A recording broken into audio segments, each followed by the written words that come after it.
tamis. But after that, no, pagkatapos niyan, andeng, right? No, mamaya na yung cellphone, no? Andeng, mamaya na yung cellphone. No, ibigay muna yan kay Papa, makinig muna. And Ava will sit down. Sit down muna.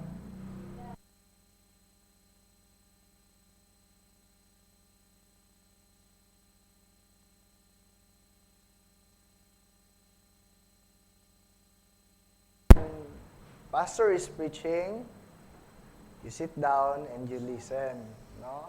You sit down and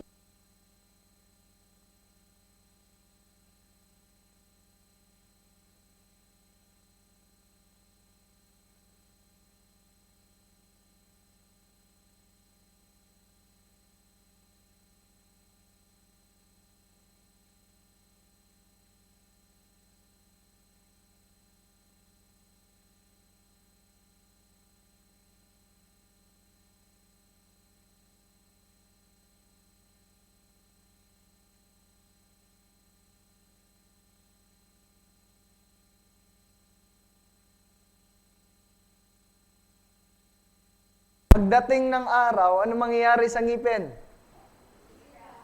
Masisira ang ngipin. No? But here in Psalm 119, verse 103, the Bible says, "How sweet are thy words unto my taste."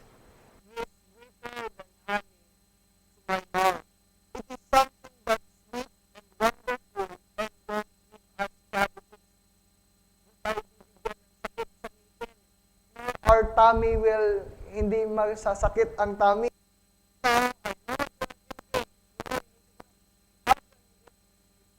Or, how can we eat God's word?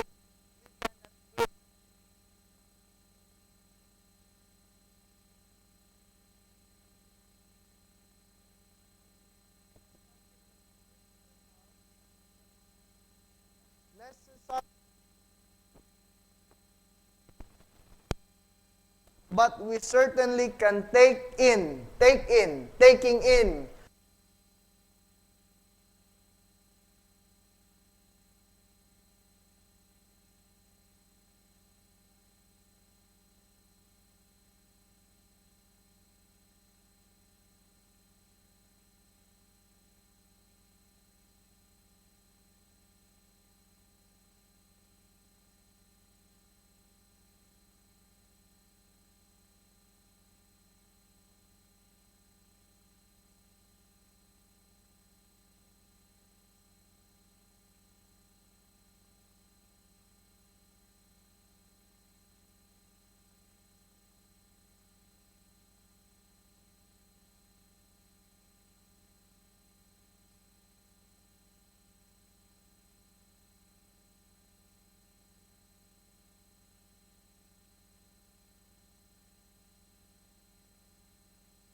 kamay na to. Nakaganyan lang. No? So, we can see here in the verse, Psalm 119 verse 103, that the word of God is sweet. No? Wala bang amen yan? Amen. No? Ang tamis kaya, ang sarap ng salita ng Panginoon.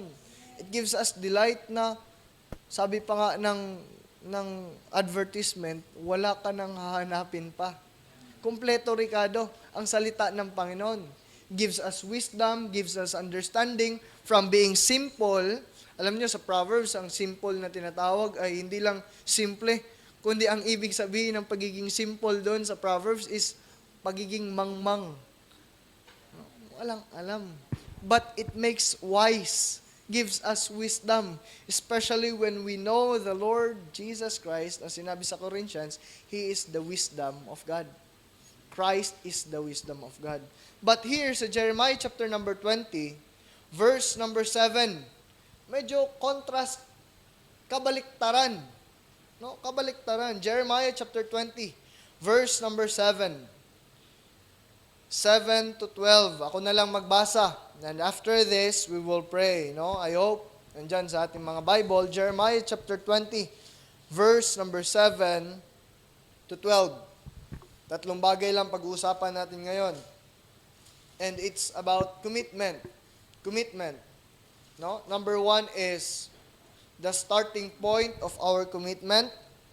Pangalawa is the stress of being committed and the sweetness of being committed. No?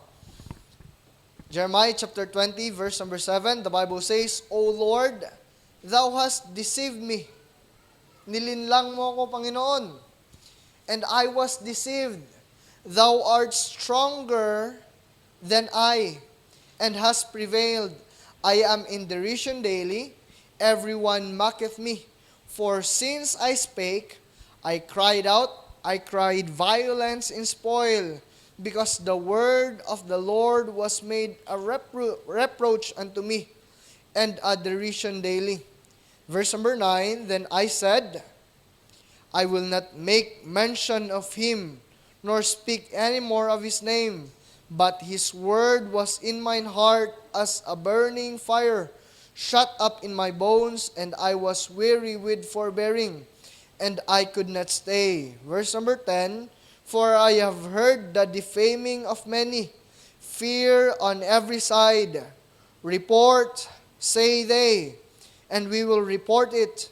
All my familiar watch for my halting, saying, Peradventure he will be enticed, and we shall prevail against him, and we shall take our revenge on him. Verse number 11, But the Lord is with me as a mighty terrible one. Therefore my persecutors shall stumble, and they shall not prevail. They shall be greatly ashamed, for they shall not prosper. Their everlasting confusion shall never be forgotten. Doon lamang tayo, or verse number 12, But O Lord of hosts, that triest the righteous, and seest the reins and the heart, let me see thy vengeance of them, for unto thee have I opened my cause. Let's pray. Father in heaven, salamat sa gabing ito na mapakinggan namin muli ang inyong salita. And Lord, we pray sa gabing ito, ang aming mga panalangin ay inyo pong dinggin, and inyo pong sagutin according to your will. Lord, we will learn that it is your will if our prayers and ang inyong will be settled in our heart, Panginoon. And Lord, kahit ito man minsan ay hindi ang aming kagustuhan, Panginoon, but Lord, thy will be done. And gusto namin, Panginoon, na kayo ang mabigyan ng papuri sa buhay namin. And Lord, we believe that even though you will work and you will do these things according to your will, Panginoon, it may be a yes, a no, a wait. But Lord, alam namin itong lahat ay nakakabuti para sa inyong mga anak. And Lord, gusto lang namin na pakita sa inyo. That's why we are here, because pakita namin sa inyo, Panginoon. And you know our heart, Panginoon, na gusto namin makita mo kami na faithful and full of faith sa inyo, Panginoon. Lord, we pray for tonight na maintindihan namin yung salita, and sa mga kapatiran namin na kailangan ng prayers, especially Panginoon, kay Pastor Job na may fatty liver, Panginoon, we pray na kayo po mag-continue na mag-heal sa kanya, and even sa brother-in-law ni Brother Marlon, Panginoon, kayo po ang mag-continue to touch his body sa healing, Panginoon, and even ang anesthesia ay bumaba na, and maging new normal ang lahat, Panginoon. Lord, salamat sa iyong salita ngayong gabi. Help us to understand this from children hanggang sa amin na may saktong pag-iisip na, Panginoon, so that we may be able to apply these things na niyo ibibigay sa amin ngayon. Pas Father, in Jesus' name we pray. Amen. Sino ba si Jeremiah, no? Ikilalanin muna natin si Jeremiah. Jeremiah is a prophet from the Lord na kung saan hindi pa siya pinapanganak. Hindi pa siya pinapanganak. He is chosen by God to be a prophet. Tingnan natin sa Jeremiah chapter number 1. The Bible says, the words of Jeremiah, the son of Hilkiah. Tama ba? Hilkiah. Of the prophets that were in Anathoth in the land of Benjamin. To whom the word of the Lord in the days of Josiah the Ammon, king of Judah, in the 13th year his reign. It came also in the days of Joachim. No? In verse number 5 na lang tayo diretso for the sake of our time. The Bible says, before I formed thee in the belly. Before pa lang siya ibuntis. Pagbuntis ng kanyang ina, I knew thee. And dito pa lang, no? Dito pa lang basag na yung paniniwala ng mga pro-abortion na ano ba yung sabi nila ngayon? Hindi, may sinasabi sila na potential to be a child. Potential pa lang ang nasa tiyan na maging tao. But dito pa lang pinapakita na sa atin ng Panginoon na before pa lang, ordained na ng Panginoon yung baby. No, hindi yan by accident na nabuo. Though there are times na, yung tanong nga, nanood ako kahapon ulit kay Charlie Kirk, no, yung mga tanong sa kanya, na paano yung mga nagahasa, na rape? Ano bang tawag doon? Pagpapatuloy pa rin ba? Hindi ba i-abort ang bata? And isang sagot niya, and I praise God for his life, no? Kahit wala na siya. Sabi niya, yung nangyari is mali. Yung gumawa nun is kailangang parusahan. Pero yung bata na walang kalaman-laman, tama ba yung Tagalog ko? Walang laman, no? Wala kabalo. No? Wala kabalo. Hindi dapat isali, no? And ang isang way sa kanilang abortion ngayon is just like vacuum.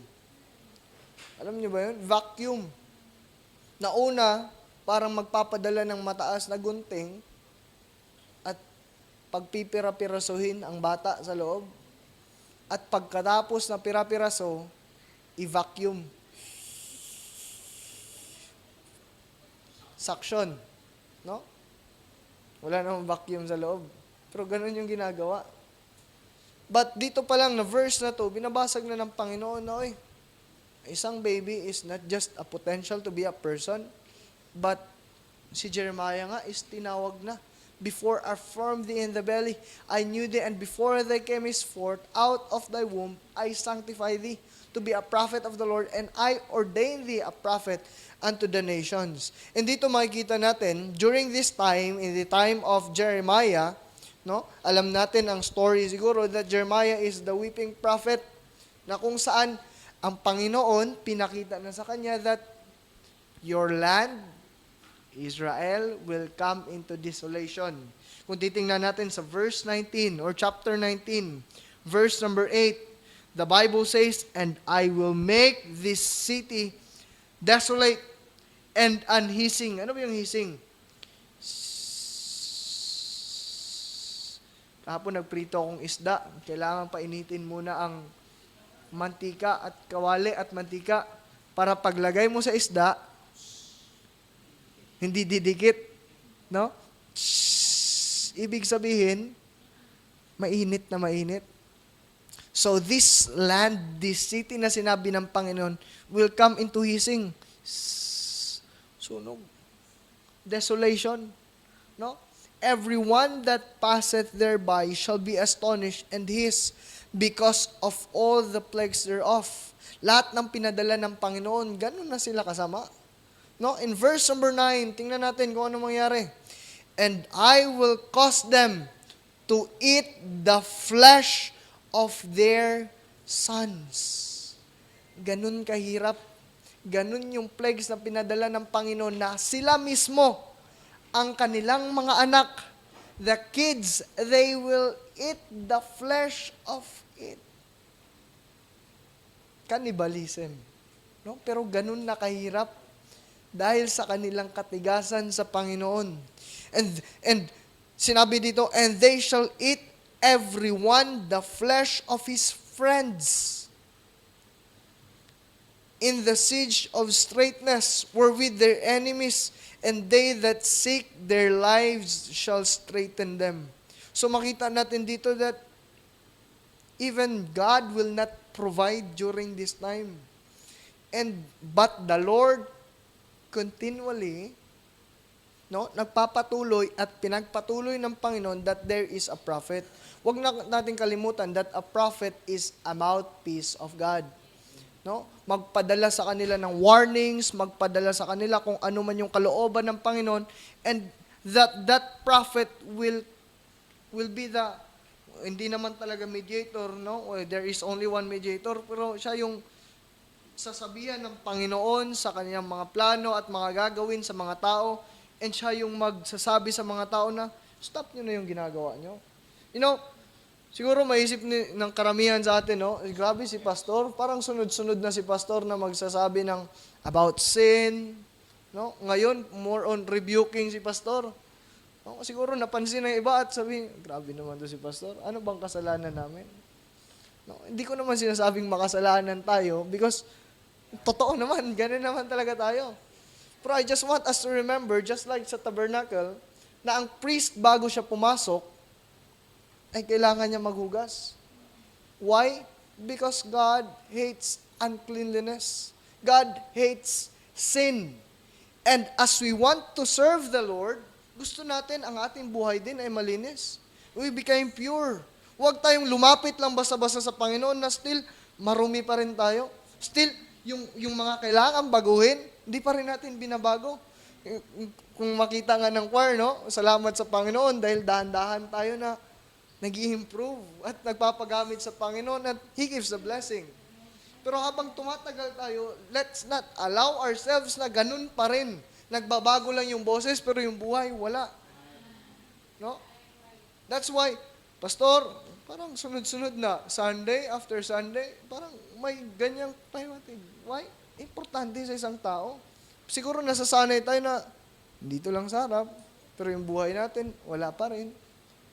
It is very important, no?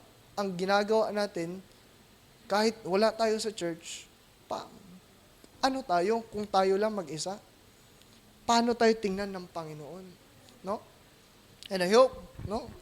Pastor, grabe naman, pero totoo yun. No? Hindi naman galit si Pastor. Hindi naman din sinasabi to ni Pastor para sabihin na ganto ka talaga.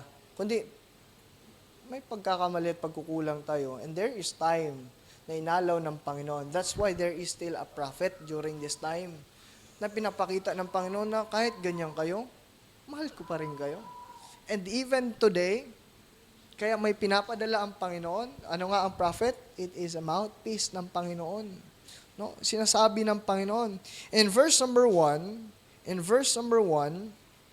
now Pashur the son of Immer, the priest who was also chief governor in the house of the Lord, heard that Jeremiah prophesied these things. Pero before tayo dyan, makita natin that the word of God, sa kanilang time and even today, plays a major role in our lives. No?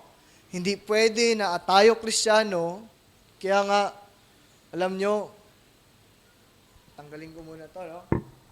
Alam nyo, baka marinig tayo. Ayoko masaktan sila kasi wala sila dito sa church. Baka hindi na sila pumunta, no? Kung marinig nila. I don't take them as kapatid talaga, as kapatid yung mga nasa CCF, Victory, na tulad sa atin dito as Baptist. Though tinitingnan ko sila as, okay, friends, kapatid, kung kapatid, pero not just tulad dito. No? You know why? Karamihan sa kanila, they just want to worship. Di ko naman sinasabing lahat, no? Di natin lahat. At di natin sinasabi na we are holier than them. No? Di natin, tanggalin natin yun na mas banal kami sa kanila kasi yung kanta namin is hymns lang. Sa kanila may praise and worship. Hindi ko sinasabi yan ha. Baka may magsabi si pastor kasi ganito. No. Hindi ko sinasabi na we are holier than them. But bakit pastor? Karamihan sa kanila, no? Karamihan, hindi ko sinasabing lahat. Ulitin ko, di ko sinasabing lahat. Karamihan lang. No? Karamihan sa kanila is they just want to be on Sundays, present on Sundays, then pagdating na sa salita ng Panginoon, lalo na pag kasalanan na parang giving na, tayo medyo kalos na, hindi naman, no? Ngunit, karamihan is ganun na parang okay lang ang salita ng Panginoon, okay kami, hindi kami kontra dyan, pero wag muna natin pag-usapan ngayon. More on like, gusto namin na music lang muna, gusto namin na enjoy lang tayo sa church. That's why, karamihan sa kanila is they don't want commitment. Kaya nga hindi church ang tawag ka sa kanila eh. Why? Fellowship lang. Kahit anong gawin mo, okay lang yan. Basta wala kang inaapakang tao. No? Ulitin ko, di ko sinasabi that we are holier than them.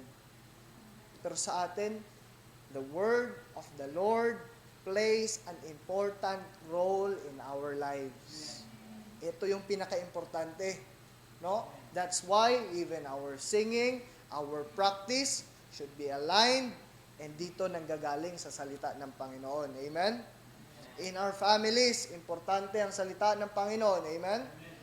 Kaya nga, I am really praying na unang-una sa atin, kung may sharean man tayo, unahin natin ang ating mga pamilya. Unahin natin yung mga hindi pa nakikilala na close sa puso natin.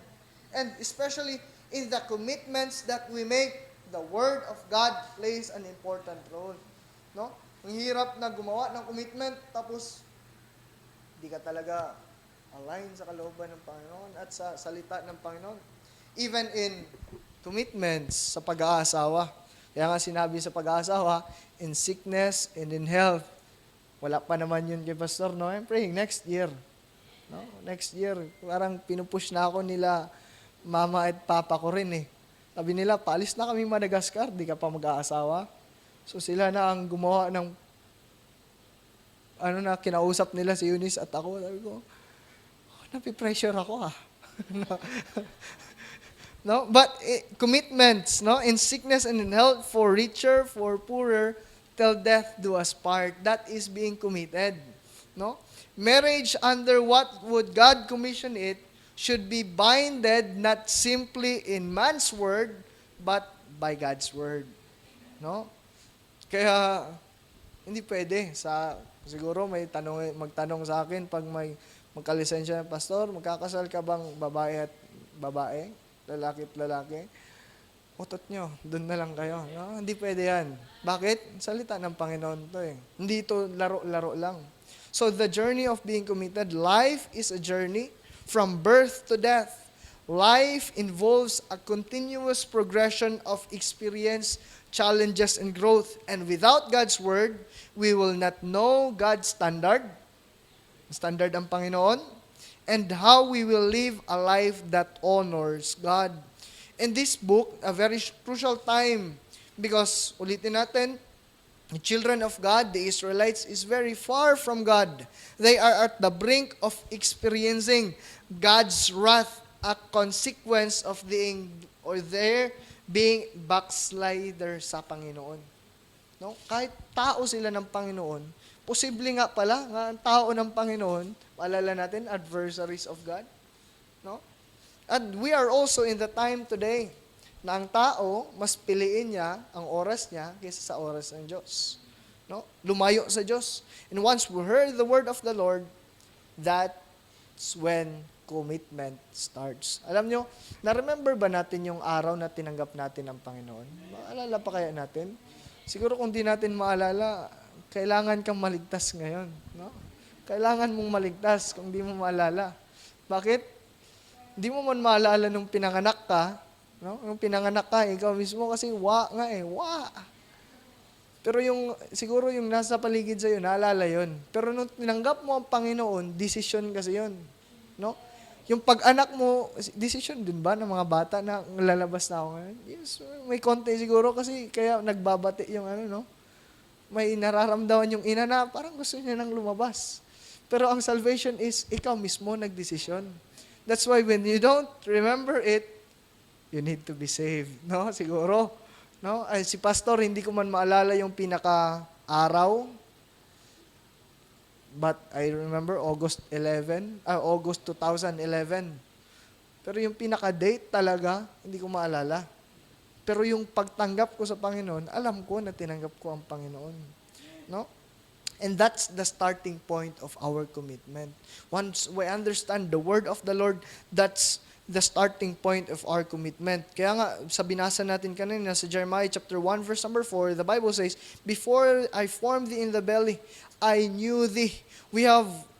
And as we heard the word of the Lord, we have our own responses when we hear the word of the Lord. May iba, they will, letter A, refuse.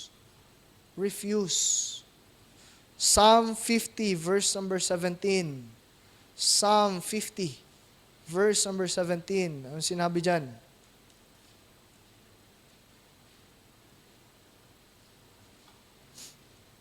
"Seeing thou hatest instruction, and castest my words behind thee." Ayaw namin. We hate instruction. Ayaw namin maso. "And others will," letter B, "will be fearful and make excuses." Ay, oo nga, pero hindi kami makapundang Sunday. Bakit po? Kasi may ganito eh. Bakit hindi mo magawa? Pastor, kasi may sipon ako konti, Pastor. No? Go make excuses. Also, even the mga anak ng Panginoon, even Moses ka, sabi niya, "Lord, I'm not an eloquent. Hindi ako magaling magsalita." No? We cannot build anything with excuses. Hindi tayo makapagbuo, hindi tayo mag-come out sa good outcome kung unang-una pa lang, "Pastor, ganito kasi. No, Lord, maganda man yan, pero, no? And others will disregard and belittle it. Okay lang, Pastor. Salamat at napakinggan namin, pero sige po, salamat lang. Doon lang tayo. And the best is, some will take it to heart. No? And I hope, ganun yung puso natin. Once we hear the word of the Lord, our commitment starting point is at the moment we take heed to God's word, God's calling. During this time, sa kanila, it is an audible voice from the Lord. Marinig talaga nila. Pag sinabi nating audible, naririnig sa tenga. Pag edible, yan yung gusto natin, no? Kain. Audible voice, a light shining from heaven. May ganyan sa pag-usap ng Panginoon. Even kay Moses, no? Na pagbaba niya, nagliliwanag si Moses. And I hope sa atin, hindi yung randomly scanning your Bible na ano bang gusto ibigay sa akin ng Panginoon ngayon. Whoop! Bigti, si Judas, patay ka. No? Anong gagawin ko, Pastor? Gawin mo kung anong nasusulat. Patay ka. No? A call becomes clear when a child of God responds to the Word of God and we begin to be sensitive to the Holy Spirit. Alam natin sa Romans 10:17, ano sinabi ng Bible? Romans chapter 10, verse number 17. So then faith cometh by hearing, and hearing by the word of God. And the best answer is, yes, Lord, I will obey. No? Yes, Lord, I will obey. Maalala ko, during sa time na nabanggit ko last Wednesday, no? Medyo siguro may tampo si Sister Aida sa akin. No? Pastor, grabe ka naman. Pero isa sa maalala ko yung Sister Aida, no?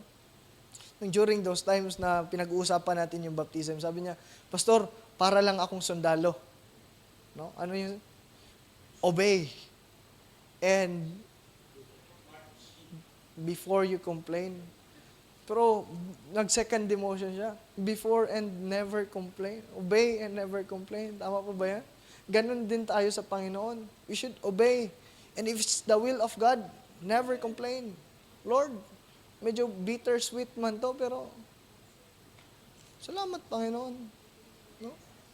Just like Matthew, in Matthew chapter 9, verse number 9, yung tinawag siya ng Panginoon, di ko lang buksan, pero yung tinawag siya ng Panginoon, rise and follow me.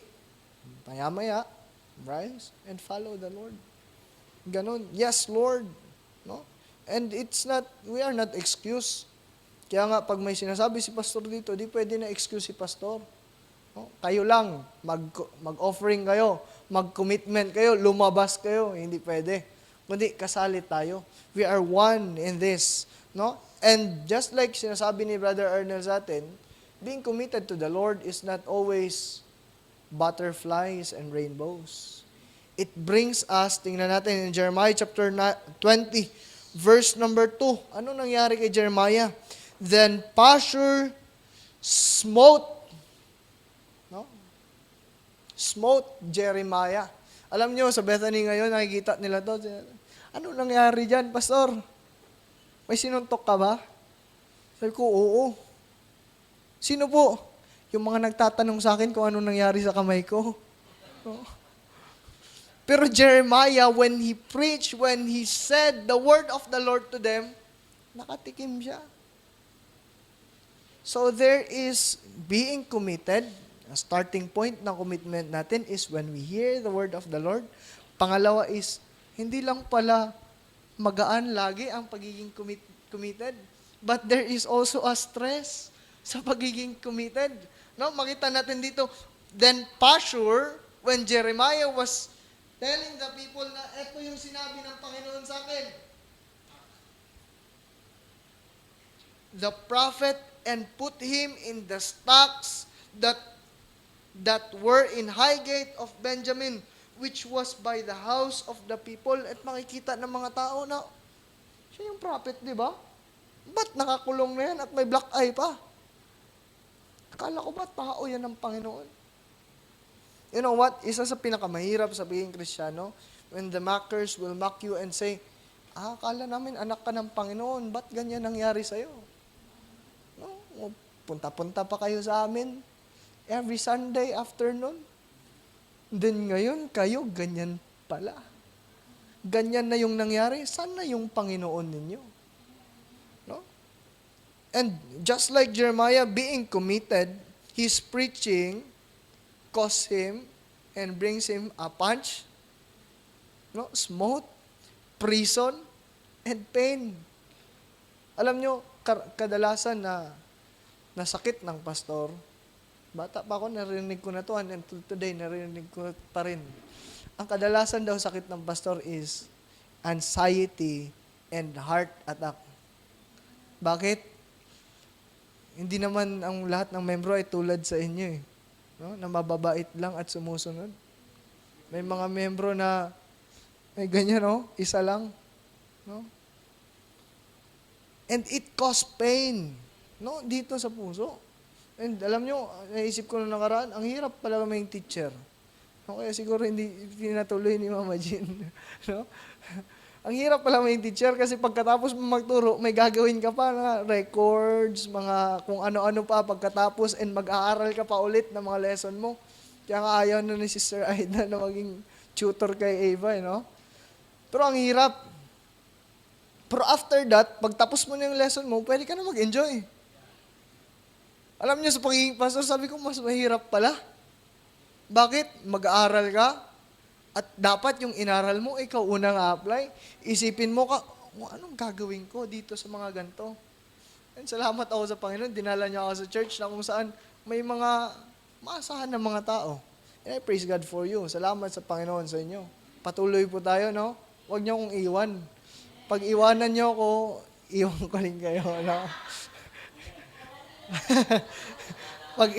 pag iwanan niyo ako, iwan ko sa inyo, no? Iwan ko sa inyo, no?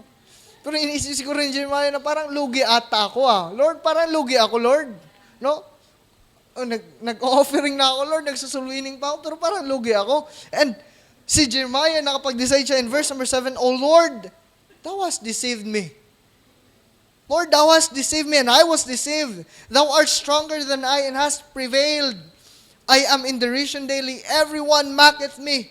For since I spake, mula nung nagsalita ako, Panginoon, I cried out, violence is spoiled, because the word of the Lord was made a reproach unto me, and a derision daily. And sinabi niya in verse number 9, He made a decision, Lord, I will not speak anymore of your name. But I hope, dumating man sa atin ang mga araw na ganito, will not say na, Lord, ayoko na sa'yo.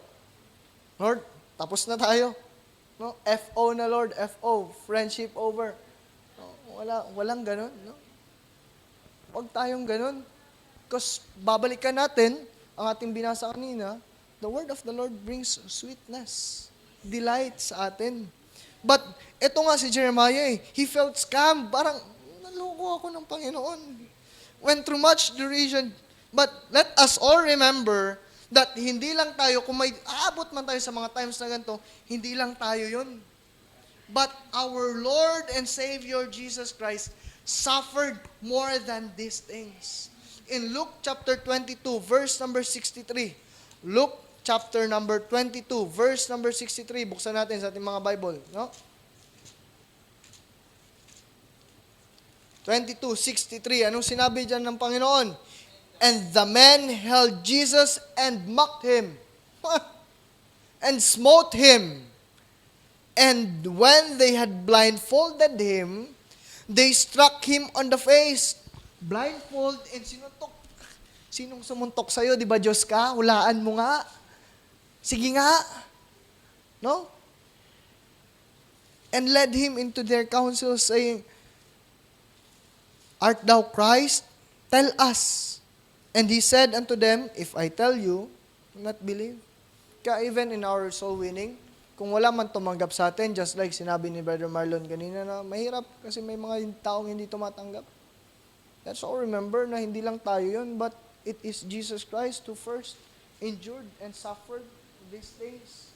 And tayo, sinabi ng Panginoon, if you will be a follower of me, take up thy cross and follow me.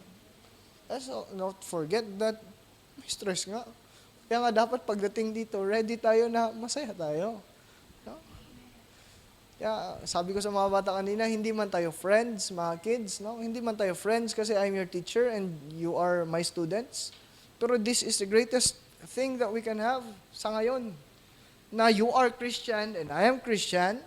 We have a fellowship with one another. And ganun ang church. Kaya nga sinabi ng Panginoon, Hebrews 10:25, ano nga? Let us not forsaking the assembling of ourselves together, but exhorting one another, so much the more as you see the day approaching. Why? Because there is a stress of being committed. In being committed, no? But God requires us to be faithful. And 2 Corinthians chapter 11, verse number 23, He wants us to be faithful. It is not a commitment if we'll not go through suffering. Kaya sa mag-asawa, hindi pa ako nag-aasawa, pero lagi ko na naririnig to, ang pag-aasawa ay hindi parang susubo ng mainit na kanin. Na pag naluwa mo, or pag mainitan ka, at alam nyo, isa sa tinuro sa akin, that's why papatuloy tayo, no?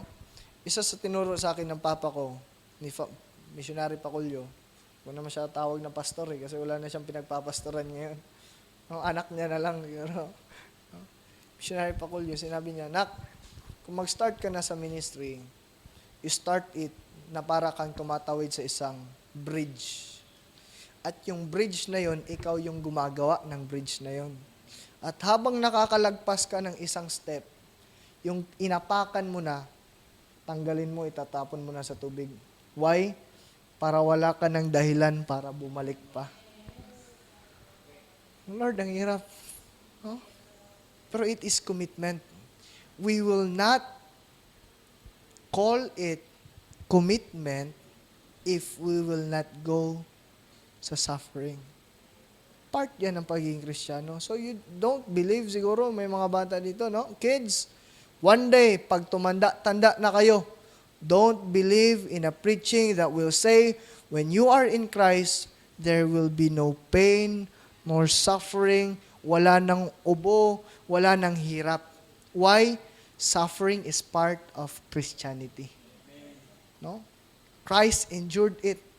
And tayo rin. Why? Pinapaalalahan na siguro tayo ng Panginoon that this world is not our home. We're just passing through. My treasures are laid up somewhere beyond the blue. Kaya kahit mahirap tayo, patuloy tayo. No? Sino bang hindi naghihirap dito? Sino ba? Wala, no? Mahirap nga, kahit may ngipin na tayo, di ba? Nasusugatan pa yung gums. No?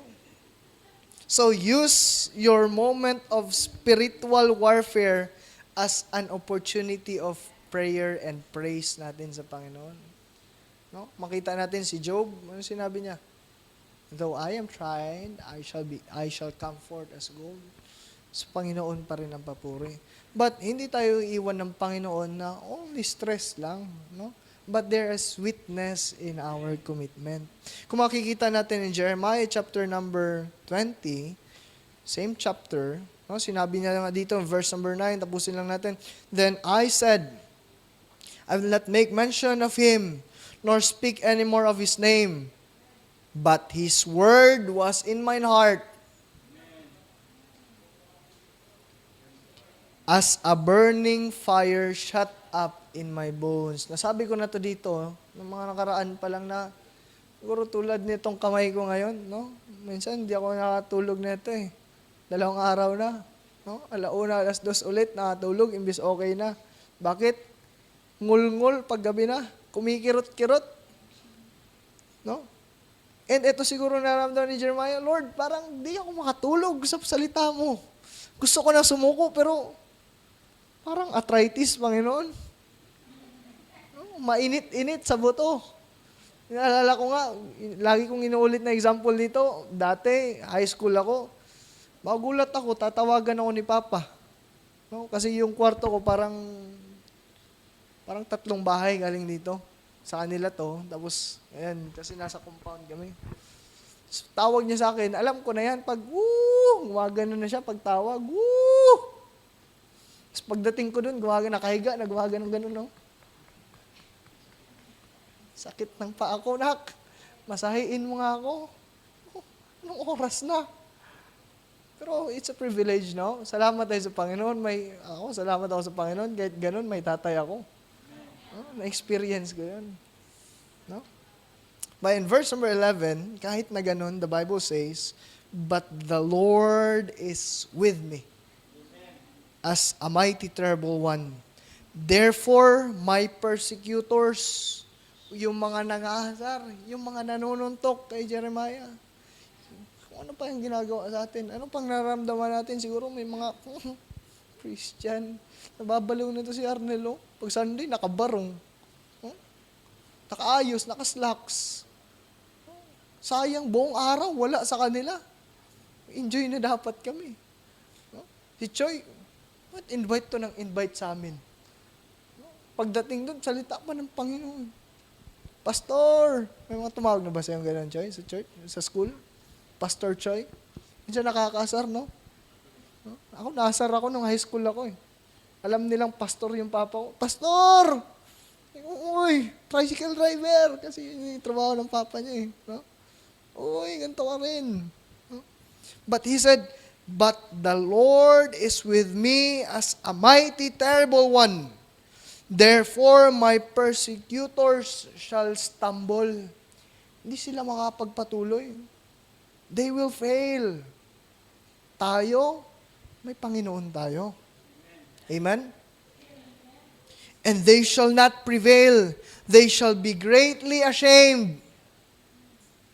For they shall not prosper.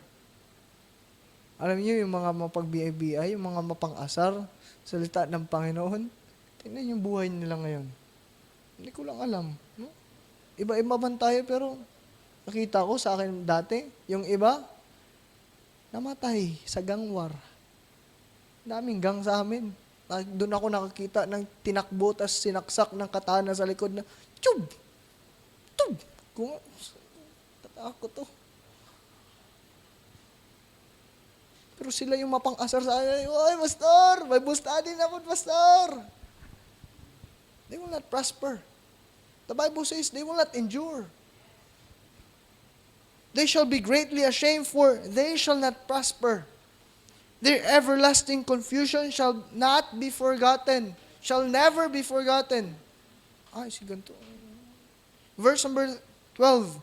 But, O Lord of hosts, that triest the righteous and seest the reins and the heart, let me see thy vengeance on them, for unto thee have I opened my cause. Alam nyo, that's the sweetest thing sa pagsunod natin sa Panginoon. And even in the Great Commission, yan yung pinangako sa atin ng Panginoon, di ba? Ano sinabi ng Panginoon? Matthew 28:18-20. And Jesus said unto them, all power is given unto me in heaven and on earth. Go ye therefore and teach all nations, baptizing them in the name of the Father and of the Son and of the Holy Ghost, teaching them to observe all things whatsoever I have commanded you. And, lo, I am with you always, even unto the end of the world. Amen. That's the sweetest thing of being committed. No? Minsan na paisip tayo, Pastor, parehas lang naman siguro ang nasa Panginoon at wala, no? Sa ating mga prayer meeting, alam natin na may Diyos na nakikinig sa atin. Alam natin that we have the object of our faith na hindi parang, anong pagkakatiwala? Saan ako lalapit? We have our Lord, our Savior. And the sweetest thing na ginawa sa atin ng Panginoon, dwells. Indwelling of the Holy Spirit within us. And sinabi niya that the Holy Spirit is the comforter. May mga pagsubok man na dumating, but it is a comforter sa atin. But Lord, ganito man, pero salamat, Panginoon. It's the sweetest thing. It's not just like candies that will give us cavity, but if it still gives us delight and sweetness sa buhay natin. To Jesus every day, no? I find my heart is closer drawn, still sweeter every day. Let's pray. Okay, naiintindihan natin ang salita ng Panginoon. Amen? Let's pray. Panginoon, salamat for tonight. Salamat sa inyong salita. Even sa mga prayers na aming dadala sa inyo ulit, Panginoon.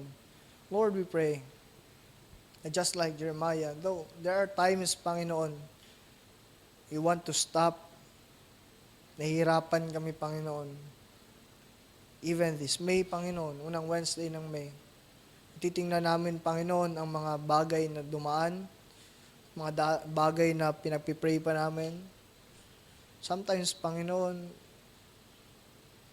nahihirapan kami kung paano makita and paano namin makukuha yung mga bagay na pinagpipray namin, Panginoon. Sometimes, as we go out, kahit yung sarili namin, problema namin na ayaw namin, Panginoon. But Lord, the greatest thing ng isang Kristiyano, inyong anak, once we heard the word of the Lord, hindi dapat excuses and refusal, Panginoon. But Lord, we will say yes sa inyo. Because the greatest thing that we can do here on earth is to glorify you, our Savior. And Lord, alam namin na ang lahat ng ito ay hawak ninyo sa inyong kamay, Panginoon. Walang bagay na natatago sa inyo at hindi nyo alam, Panginoon. Even the very numbers of our hair, Panginoon, alam ninyo. How much more yung mga problema na dala-dala namin, Panginoon. But Lord, salamat for this comfort and assurance of yours na ang pagiging committed, hindi lang stress ang dala, but there is a sweetness, Panginoon, because you are a God, and our God is a God of love, Panginoon. And God is love. And Lord, salamat na experience namin itong pagmamahal na ito, Panginoon, sa araw-araw naming buhay. Hindi lang hanggang salita, but ginagawa ninyo, Panginoon, and even your love and mercy sustains us. Maraming mga tao na hindi na namin nakakasama, hindi na namin makikita kasi kinuha nyo na po sila. And Lord, hindi man namin hinahangad agad na makasama mo kami, Because alam namin, Panginoon, na may mga plano pa kayo sa buhay namin dito sa lupa. May mga tao pang nangangailangan sa amin, Panginoon. But Lord, I pray, as we live here sa mundo, Panginoon, ang aming insight and aming isip, Panginoon, ay hindi limited with the things that are here on earth, Panginoon. But we can see and we can hope for these blessed things and heavenly things to come, Panginoon. Especially your second coming here on earth, Panginoon. The Lord, we are waiting for it. And Lord, salamat because that is the very sweet promise na aming napakinggan that one day our Savior who died for us, who gave Himself for us, ay babalik muli dito sa lupa, Panginoon, upang makasama inyong mga anak at maka-fellowship ka namin face to face, Panginoon. And with His immortal or mortal body, itong mga nararamdaman namin sa aming katawan, itong mga fleshly desires, Panginoon, ay mapapalitan into immortal one and body that will never suffer, Panginoon, anything na mga sakit, nor pain, sickness, nor sadness, Panginoon. And that's the sweetest thing na binigay ninyo sa amin sa pagiging Kristiyano, Panginoon. That you are with us and one day, kami ay inyong papalitan, Panginoon. Lord, thank you for this assurance. And even sa mga pag-uusapan pa ngayong gabi, Panginoon, kayo po magabay. Salamat sa inyong salita once again. In Jesus' name we pray. Amen. Maraming salamat po. Balik ko kayo.